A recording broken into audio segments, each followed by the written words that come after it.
Allergy season is upon us, it would appear. Dan Vespers here, everybody. Welcome to Old Man Squad Fantasy Basketball, presented by FanDuel and the FanDuel Sportsbook, a presenting partner here on the program and the Believe Network. You can find me on Twitter at Dan Vespers. Please like, rate, and subscribe as we head into today's show, which I've decided to make some very small tweaks to. You guys probably won't care in the grand scheme of things, but normally on Mondays, we like to do a big ADP shifts show. But what I've found has been happening for me lately is that I start slowly, which not in the sense of like it takes me too long to start, because I'm trying to get better at that. But I like to spend a lot of time talking about the players that we're covering on these programs. And then suddenly I get to the fallers, because we do the ADP risers first and then the fallers second. And then by the time I get to the fallers, it's like 33 minutes into the show. And I'm like, I guess I better speed through these things because I don't want it to go that long. So today, I think we're probably going to break it up into two individual shows, each one probably in the 20 some odd minute range. Maybe we'll see. I guess we'll see how the timing works out. And if it works, that's how we'll do it going forward. If it doesn't, then we go back to the old way. So here we go. Fantasy ADP shifts. Welcome to the program. Monday. It's what we do on Mondays. We look at the board, see who's moving up, who's moving down, and then what that means for all of us from a fantasy draft perspective.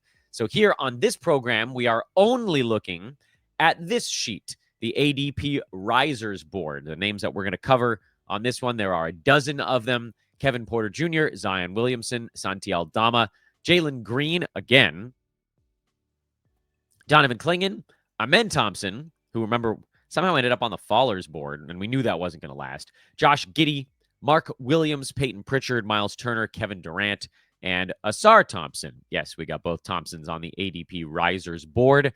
And we'll just talk through them in order of basically how far they moved.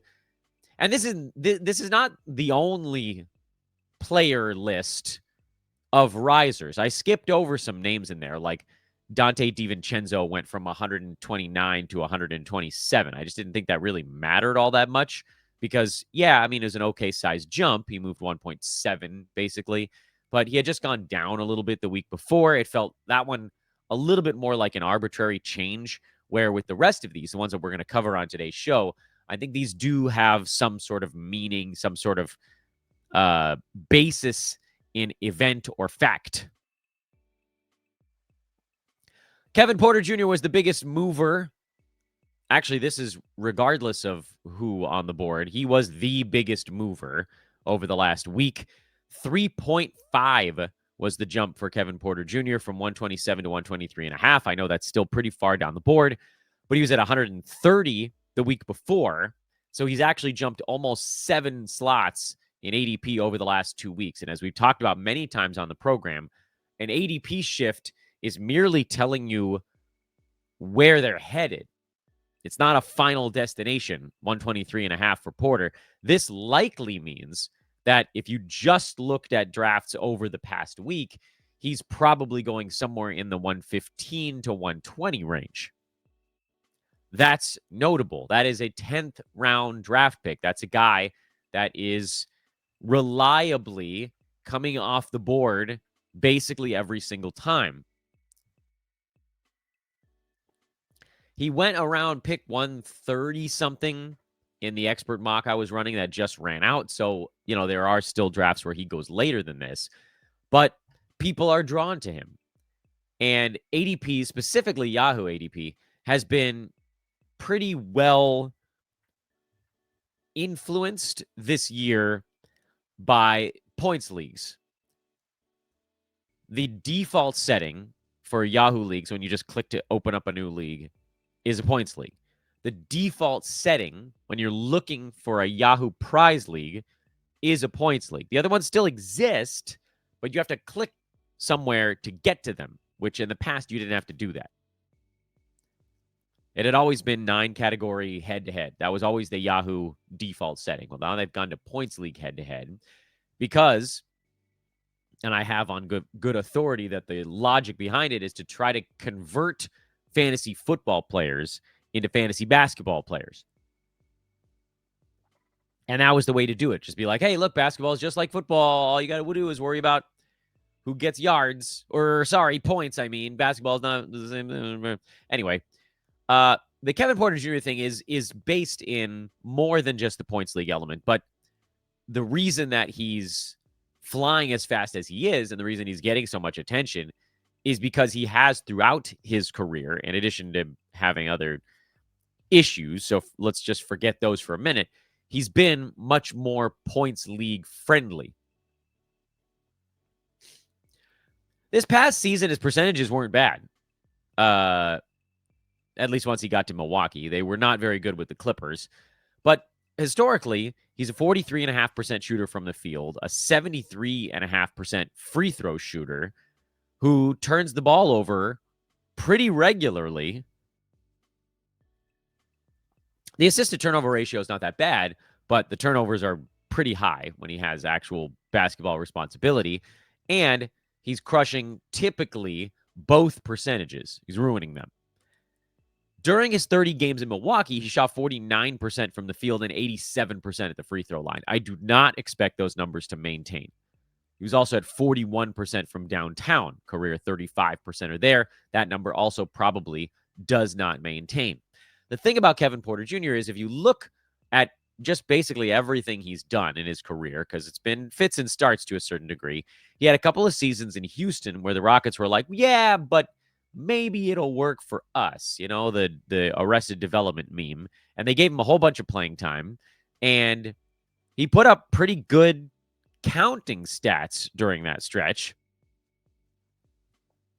Specifically, 2022 to 23, he averaged 19 points, 5 boards, almost 6 assists, 1.4 steals, 2.4 three-pointers on, mind you, not great percentages, but he actually was sort of serviceable there, 44% from the field and 78% at the free throw line. So that was 22-23. That was a year where Kevin Porter was actually pretty good in 9-cat even, number 84. But it took 15 shots and 34 minutes a game to get there. Is there a universe where he gets anywhere near that mark this season? I am inclined to say probably not. If you look down the stretch last year, that was when Kevin Porter Jr. kind of got cooking a little bit. He played about 25 minutes a game and averaged 15, 5, and 5 with 1.6 steals. And as we mentioned, percentages that he has no chance of actually upholding over an entire year. But that did make him a top 70 guy in 9-category leagues. With, again, the unsustainably high steals marker and the unsustainably high percentages. It does feel, though, like if the Bucks are hoping to compete, and everything they're saying during their media releases right now and training camp and media day and whatever is that Giannis is committed to Milwaukee and they're committed to Giannis and they're going to get things back on track here. I mean, we'll see. You can say all the right things and then do something else. That happens all the time. But if that's the case, it kind of feels like Kevin Porter Jr. should have a little bit of an inside track to that point guard job over someone like, say, a Ryan Rollins, who's younger. Maybe they'd argue more efficient, but not a guy that's going to go and create his own stuff all that often. Kyle Kuzma is going to take a bunch of shots. There's nothing that's going to slow that dude down, but I don't know how much that impacts Kevin Porter. So I guess my thought process here is, yeah, I'm into Kevin Porter Jr. as a super late pick. If you can legitimately get him in that 125 range, and if he is now outside of your starting 10 or whatever you want to call the first 10 picks you're making in fantasy basketball, that's fine. He's not one of my preferred flyers. We've talked about that a lot of times. But look, he's not anybody's preferred flyer. Those guys are going, a round and a half to 2 rounds ahead of him. But if you get to, the 11th, 12th, 13th round and your favorites are off the board, I would put Kevin Porter Jr. probably in my late second to early third tier of flyers. And so I understand why he's moving up the board. Let's just figure out where he's actually going to end up. And the reason that I'm splitting this show into 2 shows is because of explanations like that. Needlessly long, circuitous, winding chats about Kevin Porter Jr. that bring us to the Milwaukee Bucks season win total over at FanDuel and the FanDuel Sportsbook. The Bucks season win total is 42.5. We've talked about this one before. They've pretty much just split the difference on whether Giannis is there or Giannis is not there. I think Giannis is probably going to stay. So I would actually look at the over. In a weak Eastern Conference, Giannis can probably get them to mid-40s in wins, basically by himself.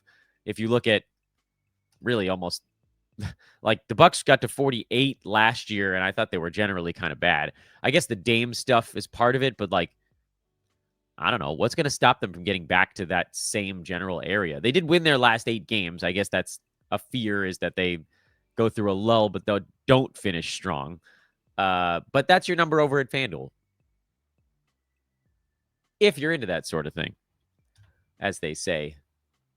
I don't know who they is. Next name on the board is Zion Williamson. Zion Williamson up 3.1 slots, a huge leap for someone that was already going in the 5th round. He now moves from the middle of the 5th round to the very beginning of it. His new ADP is 48.7, but that is continuing to move forward. So in all likelihood, he's actually getting drafted before that, I would assume by a pretty good margin. And for this one, I think we talked about it on the pre-rank show because he was one of the big pre-rank jumpers. Zion's a build guy. If you're punting free throws, Zion should definitely go in the 3rd round, because he's damn near a lock to be a 2nd rounder in a punt free throw build. If you're not punting free throws, you should not touch Zion with a 25-foot pole. And I know I got to do the same stupid disclaimer every time. I know you can still win free throws week to week, even if you have Zion. If he has one good free throw shooting week, congratulations, you might win free throws that week. But most of the time, he's out there taking 8, 9 foul shots a game and missing a lot of them. And it's pretty damn hard to come back from that without a number of 2, 3 good foul shooters to balance him out. Again, not impossible, but pretty silly to take him in the 3rd round if you're actually trying to be good at free throw shooting. So just put him where he belongs, on a punt build team. And I think the other reason Zion's flying up the board is that people have seen skinny Zion. So they're hoping that that means perhaps his body can make it through the year.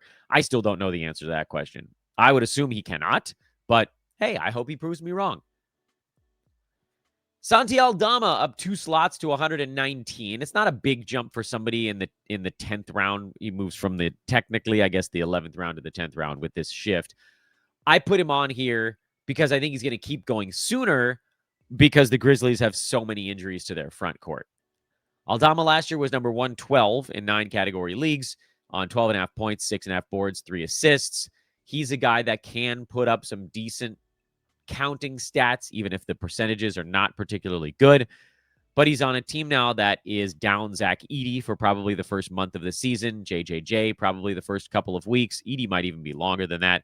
Brandon Clark is going to be out to start the year. They legitimately have no centers left, and so it's probably going to have to be Aldama playing the 5 for some stretch of time every day. And then forget the fact that JJJ is a guy who they can play at the 4 a bunch. If he's out, that opens up minutes at the 4. And Desmond Bane is gone because that was a trade. So there's just going to be stuff for Aldama to do. And I don't know how good he's going to be the entire year. If you were just looking at Aldama based on the Desmond Bane trade, you'd probably say, okay, yeah, he probably does a little bit more this coming season. Maybe bump him just barely inside the top 100. But with all the big men out, it does feel like he has an opportunity here at the beginning of the season to roll at like a top 50, 60 kind of clip, even if it's just for a couple of weeks. So I like Aldama a lot as a 2nd-tier flyer. If he really is going in the sort of 1-teens, which is what it kind of looks like right now, I'm very much into that. And I mean, we'll wait and see if his ADP goes much higher than it is right now. But if this is where he levels off a bit, we'll see. I'm still good with it. Jalen Green is up another 2 slots to 66.4 now. This is the weirdest one to me. I talked about this on the pre-rank show. I talked about this on our last ADP show because he moved almost 4 the week before. He's up almost 6 over basically the time we've been getting ADP, half-decent ADP data from the Yahoo website. And this one makes no sense at all to me because Jalen Green I mean, like, okay, I need to be careful here. It makes a tiny bit of sense because there's this hope that maybe he can be more than what he was in Houston. But you must be punting things if you're going to get him to this spot. And where with Zion, you only needed to punt one category to get him ahead of his ADP, which is why I was pretty cool about the Zion thing. Like, I don't care where you take Zion Williamson. He is a brilliant fit guy on a particular build. Jalen Green last year, if you were punting field goals, got you to 87th. That was his rank in a punt field goal build. If you were an 8-cat and you were punting field goal, which, by the way, is its own long discussion of now you get how do you consistently win? He was number 67 in that spot. And so maybe there's a hope that in 8-cat punt field goal teams, Jalen Green can do a little bit more, and that's how he gets to this 64 and going earlier by the minute, 66.4 ADP. But I just don't get it. Why would we take a guy where you have to immediately wipe 2 categories off the board if you think he has a chance to beat that marker? I want to make sure that I'm very clear about this. I have no problem with punt build guys. None. I don't like to do it in 9-cat roto. I like to try to be good in as many categories as humanly possible and then kind of feel it out from there. I have no problem with, and Zion is the example that we just talked about a couple of minutes ago. Sure. Is he going to get anywhere near this ADP in 9-cat? No. But remove one category and Zion beats it. Jalen Green, you need to remove 2, and you need him to have a usage uptick, which I think is asking a fair amount. But I mean, anything's possible. So I'm not a big fan of this one. I don't like to have to wipe out a couple of things. I don't to get to a person's to create a win. So I'm going to say no here, and I'd rather go a different way. Plus, on top of that, like, Phoenix might be bad. Donovan Clingan is on the rise, up 1.7 slots to 92.7. That makes me, this sounds like I'm doing a radio set. 92.7. K. Donovan Clingan. He's been on the rise. I can confirm that because his pre-rank is now earlier, everybody's just going to see him on their board a little bit sooner. So this is probably the start of a medium shift forward for Donovan. Probably starts to go, I would think, maybe just inside the top 90, but I'm still okay with him there.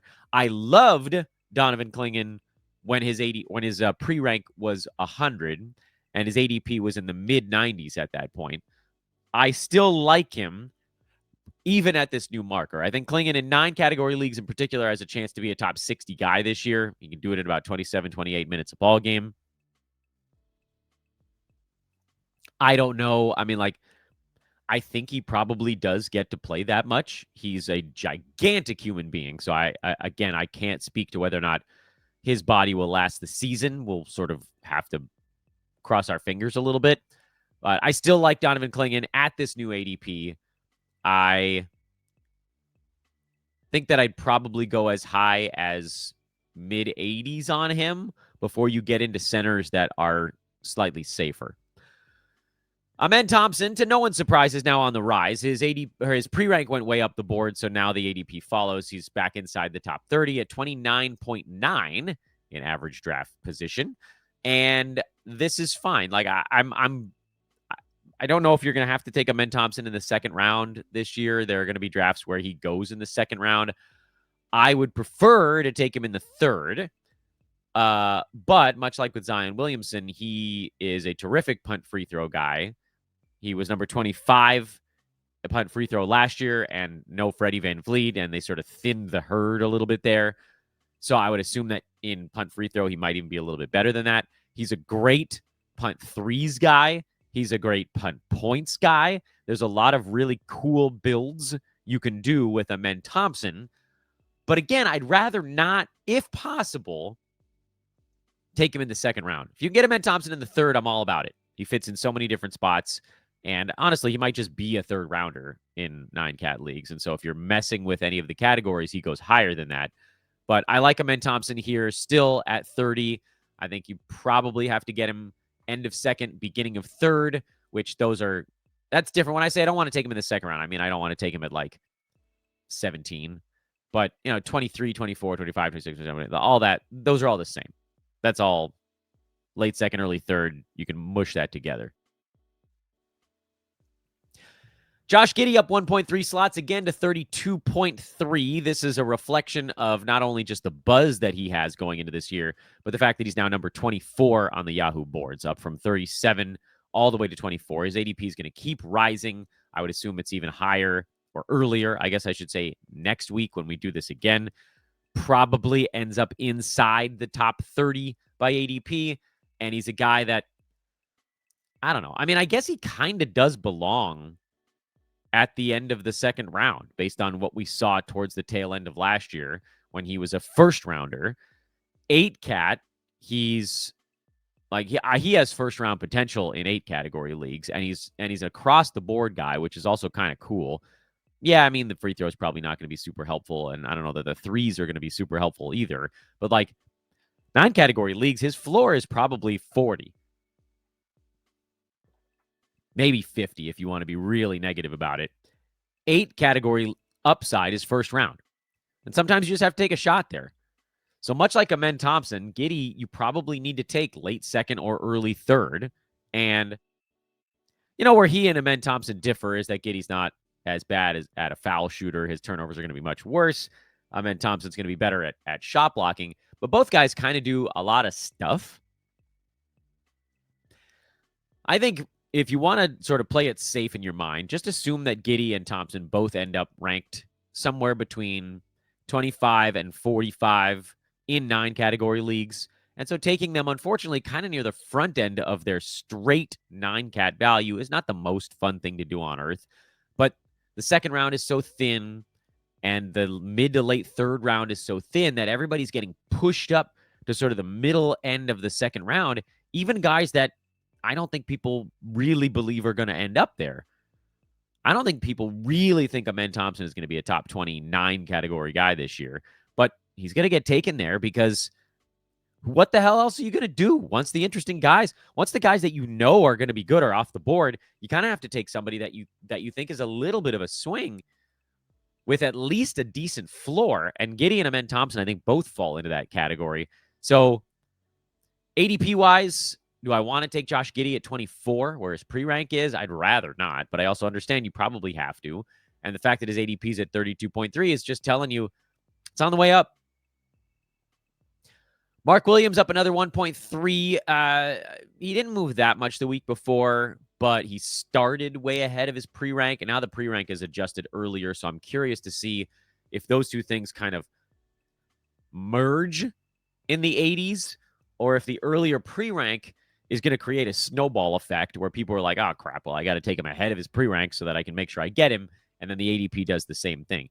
We are still a long way away from Mark Williams being anywhere near his per-game potential this year. Per game, he could be a third rounder. If he plays close to 30 minutes a night, he could be a third rounder. Health-wise, that's the big thing hanging over Mark Williams. But I'm still very much fine with making him a late 7th, early 8th round draft pick if that's what this ADP actually settles on. I have no idea where he's going to go when we get into the public draft part of the year. Expert drafts, he's going in the 60s pretty regularly, and I'd rather not. I like the per-game upside, but we've already talked about the fact that, like, if you can avoid taking the injury risk and get somebody equally decent at the same spot, then you should. And there are guys out there like that.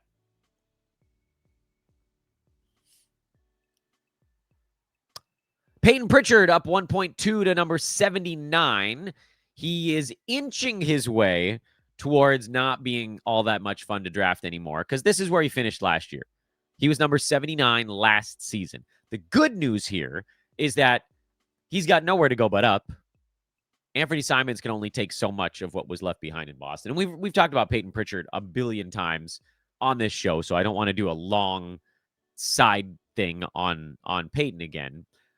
But 79 is still not early enough on him.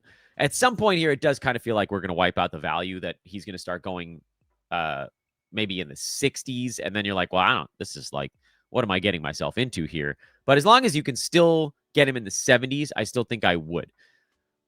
The secondary question there is, if you're looking at other guys that are going in the 70s, as Pritchard's pre-rank is 87, but he's going well ahead of that in expert drafts.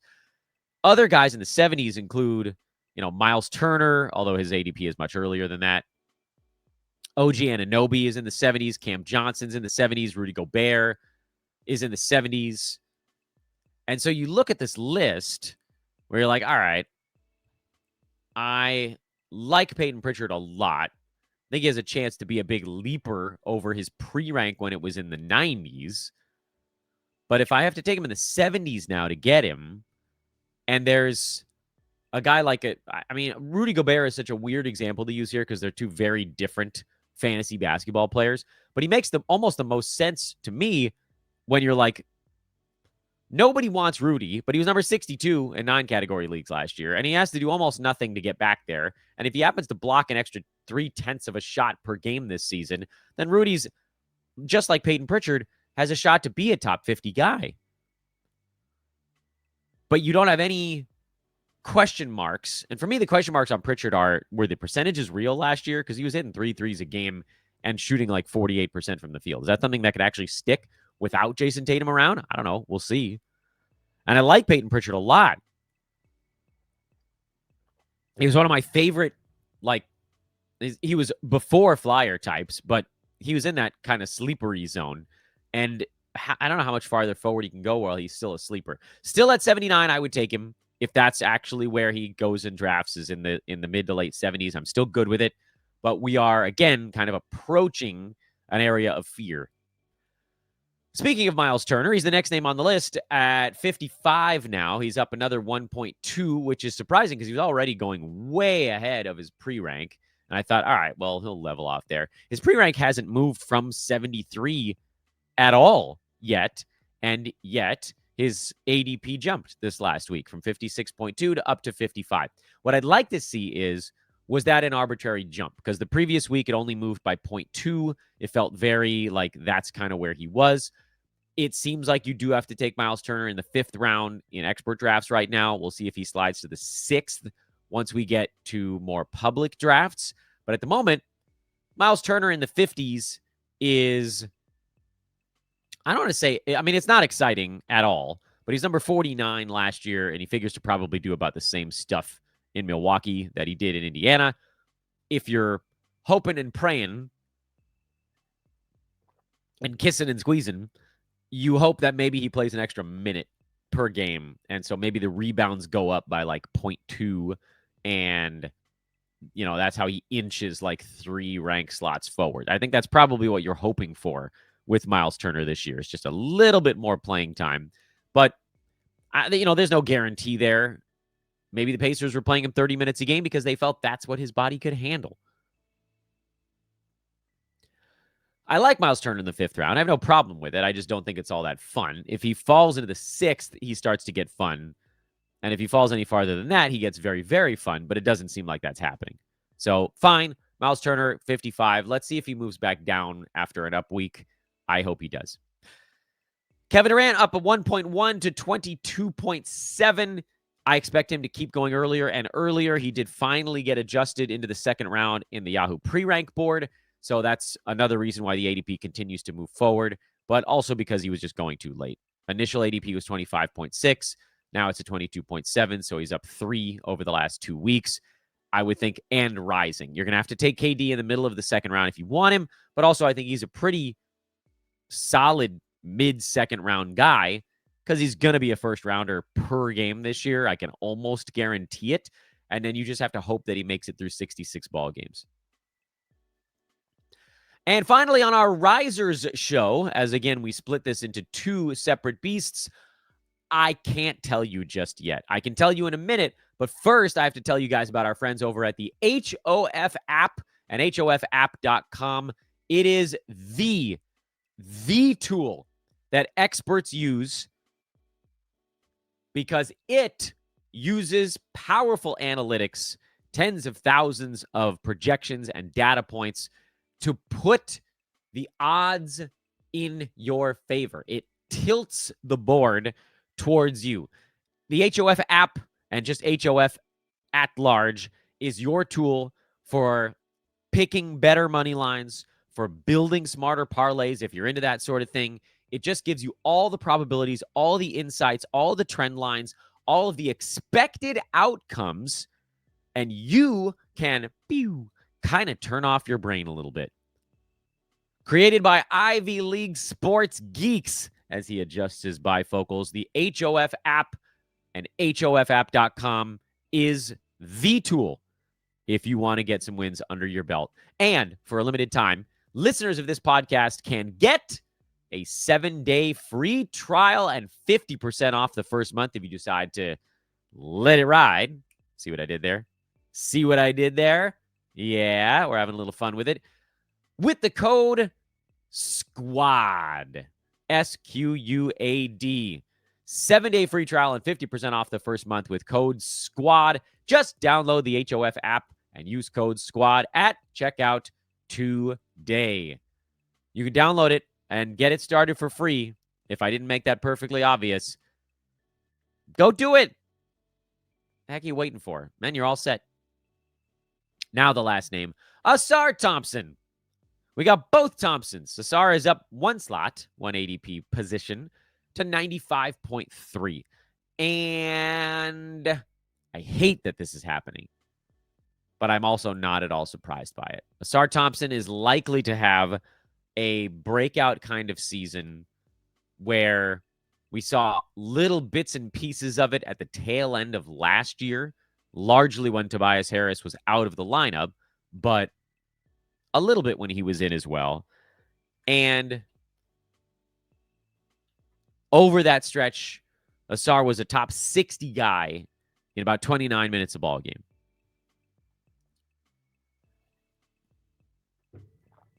His defensive stats figure to be excellent. His rebounding figures to be solid.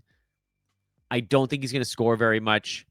If you didn't get Amen Thompson in the second or third round, you could go Ausar Thompson in the 8th round or whatever we're looking at right now and get pretty similar stuff at a much cheaper price. It's not going to be the same. He's not going to score or assist nearly as much, but hey, you can probably get the other stuff. almost a carbon copy. I know, stupid Twins jokes on the pod today. And the reason I'm not surprised is because everybody's looking at him like, we've seen what this guy can do when he gets consistent playing time. The Pistons got thinner. My only fear, if I'm playing devil's advocate with myself, is that the Pistons don't have any floor spacing. So if Ausar Thompson is taking the minutes of somebody who might be able to hit a 20-foot jumper or a three-pointer or anything like that, I don't know how Cade Cunningham has room to operate, or Jaden Ivey, or whoever you think might be handling the basketball. So I feel like the Pistons as a team might take a small step back this year, but I feel like Ausar Thompson almost has no choice but to take a big step forward. So yeah, he's moving up the board. I'm still good with him in the 90s. I think this is fine. He is in my first tier of flyer types with the other guys that have been pre-ranked, like kind of right around him. And if you're forgetting who those guys are, it's Ausar Thompson. He's right in there with Toumani Camara. Modest Buzelis is slightly behind those guys for me. Donovan Clingan is now kind of moved in front of them on the board. Brandon Pajemski is also in that range. Christian Brown, not a flyer because he did it last year, but he's kind of also in that same general area of the board. If you're giving me a choice of all those guys, Clingan is probably my favorite. I think I would follow him with Toumani Camara. Ausar Thompson and Christian Brown are very different beasts, but you might be more interested in kind of taking the shot. Pajemski and then Buzelis is probably last among them for me. But again, that's like my first tier of flyer types. The show is also brought to you by our friends at Fantrax, and fantrax.com/oldmansquad is the place to sign up for a free account. Go do that today. That's how they'll know that I sent you. It is free That one is 100% free, forever, forever, and ever. I just want you guys to check out fantrax.com/oldmansquad. Sign up for an account, poke around a little bit. You can see the commissioner tools that are there. It's just a better site for fantasy sports than anything that Yahoo and ESPN can offer. Yes, they are working on making it a little more pretty, a little more simple, whatever. But when you offer this many tools, it's not going to be the simplest thing. It just can't. So you have to take a minute to get used to it. And once you do, it is the place to play. I am Dan Vespers for Old Man Squad. Hey, if you stuck around this long, I hope we convinced you to drop a subscription or a like if you're watching the show, or a 5-star if you're listening to it. All of that stuff is extraordinarily helpful for me. At Dan Vespers over on social, DanBesbris. We'll be right back. I'm going to do another show, and we're going to drop that next show like an hour from when we drop this first one, at least over on YouTube. I don't know how we're going to split them all up on the old traditional pod side. But we'll do the fallers on that one. I think it'll be a little bit shorter. That one probably more like a 15 to 20-minute episode. But I do feel good about breaking them up because this one went 35 minutes, and that's enough. We don't have to do another 15 in one episode. Thanks for watching, everybody. Again, like, rate, subscribe on the way out. I'm Dan. I'll see you guys real soon.